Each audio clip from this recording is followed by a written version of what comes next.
Hey guys, and welcome to a long overdue edition of Scruf's Garage. I apologize, it's been quite some time since I made a video.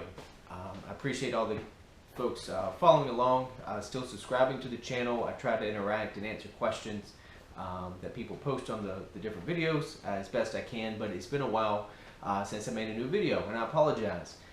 So I thought I'd just take a minute and kind of explain why the delay between videos. I know you're riveted with interest. It's been a really busy year. We're here at the end of 2019 at this point. But the summertime in particular got really busy. My wife and I decided to sell our old house. So of course that means all the projects that we'd put off for 9 years got compressed into like a month. I renovated 2 bathrooms, scraped popcorn ceilings, prepared a bunch of trim work, I painted a whole bunch of stuff to get the house ready to sell. And then we had an offer and we were under contract in 3 days with a 3-week closing time. So got really hectic there for a little while. And then of course that means we had to be out of that house in 3 weeks.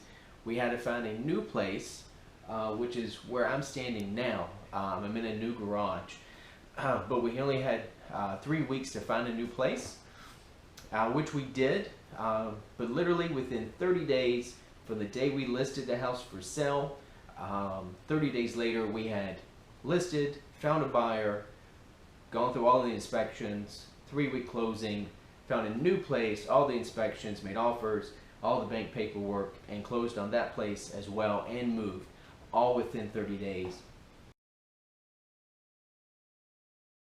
And literally we closed on this place on a Monday, and then Friday morning I got on an airplane and flew to Asia for 2 weeks for a business trip. So it was a really tight timeline. So a couple of months there were really hectic.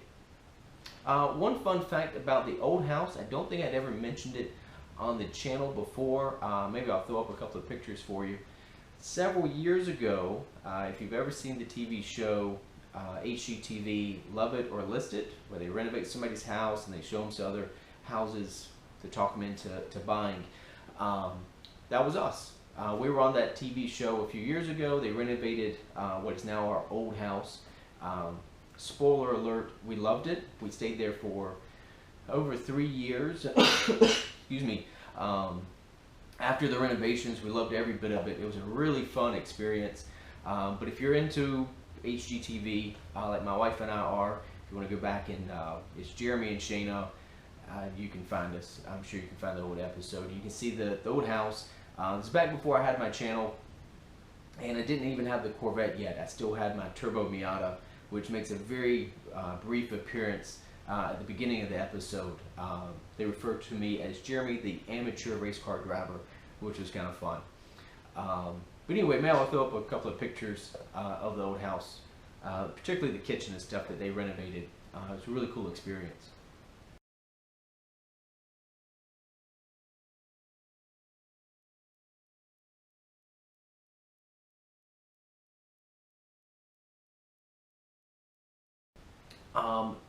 The reason we moved was to get me closer to work, though. As much as we loved that house, and I particularly loved the garage setup, I was driving an hour both directions each day to and from work, and it was all sitting in traffic. Whereas this place physically is not that much closer, but I'm right by the highway and I can be to work in like 25 minutes. And that's a big game changer. It saves me an hour a day of sitting in traffic commuting. For my mental health, that's a big improvement.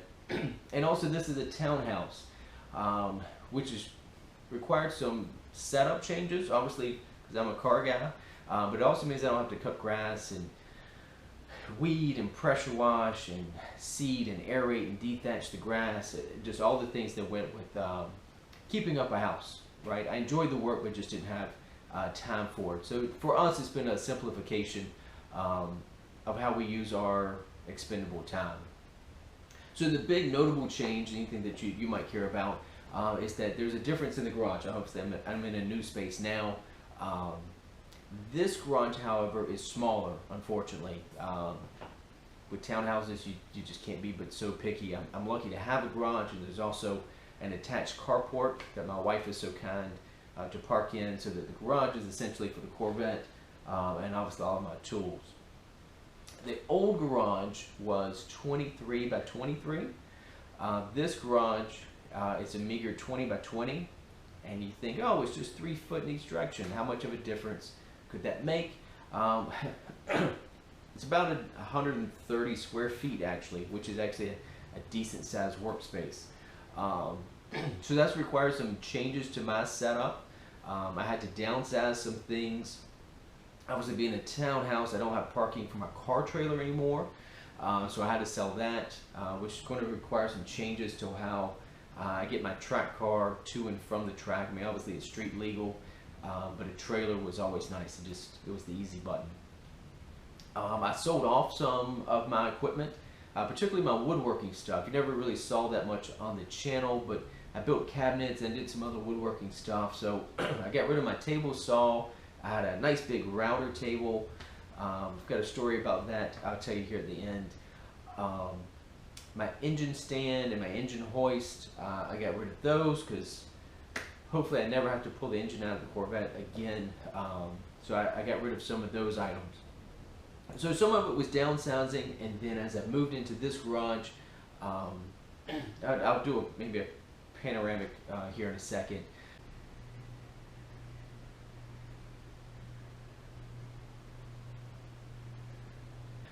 I've really had to change how I've laid things out to try to make it more efficient, and really think about what I really need and what can I get rid of. Because I'm a hoarder. I try to save everything, but I just can't.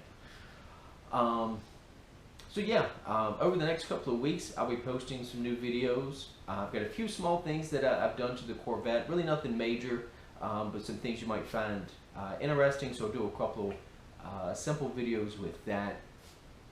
Speaking of the Corvette, I've got about 2,500 miles on the motor now, and everything's running great, which is really nice because for a while there, obviously I spent all of my time rebuilding the engine and the drivetrain. You've seen all my previous videos.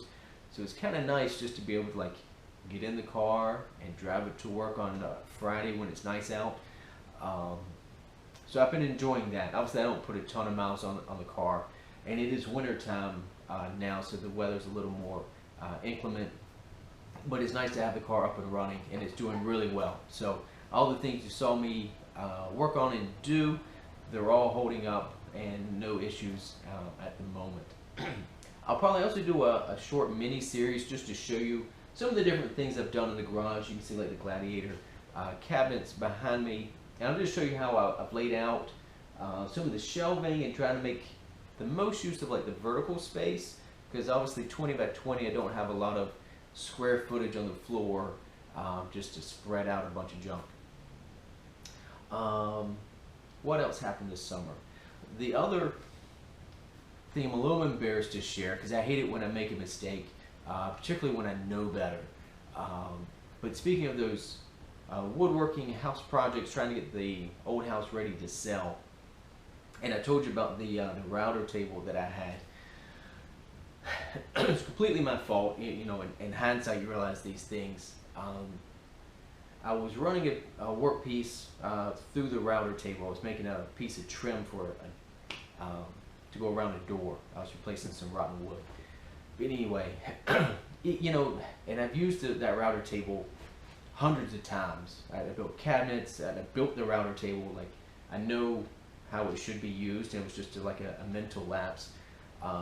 Had safety goggles on. I'm using a push stick, and I normally had like feather boards that go around to hold the workpiece when it got close to the bit.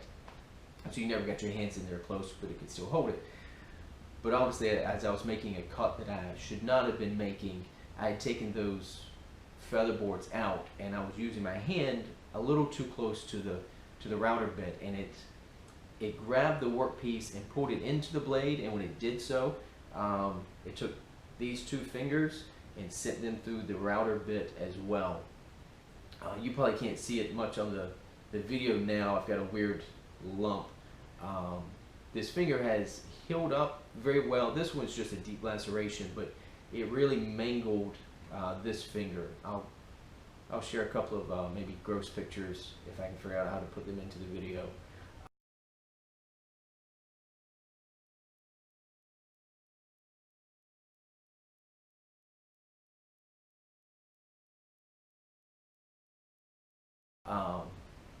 Bunch of stitches to try to get the finger back together, and I have lost feeling in about half of the finger, which I think is probably going to be permanent. But I'm very fortunate that the finger is there at all. It was just a dumb mistake. You just get distracted for a second, not just really thinking through what you're doing. So just a lesson learned. I'll take this one with me forever. Really think about it. As you're doing projects in the garage, there's so many things that can hurt you.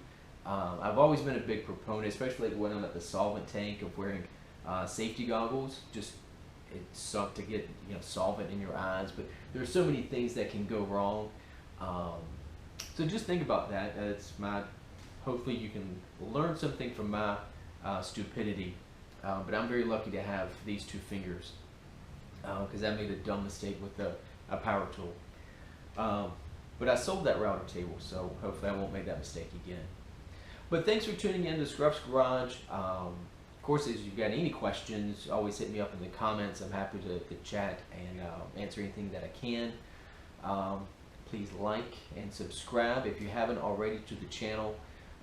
And stay tuned. Hopefully I've got some new interesting videos that you'll find beneficial if you're working in a small workshop and trying to get the most out of it. And of course, if you have a Corvette, I've got some videos coming for that as well. So thanks for tuning in to this edition of Scruf's Garage. See you next time.